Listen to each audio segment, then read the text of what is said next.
Welcome to the Coastal Craft Film channel. Today we are going to be unboxing this green desktop waste bin that I got. I just want to show you how it looks like.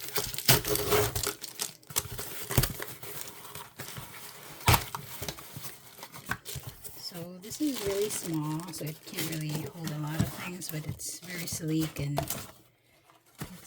it did look nice on the table. It doesn't look like a trash bin. It looks very nice. So I chose this color because it goes well with my color palette. So it has a soft touch.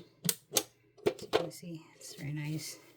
You can remove this piece, I believe, so you can see here. Okay, so based on their tutorial video, you can remove this piece.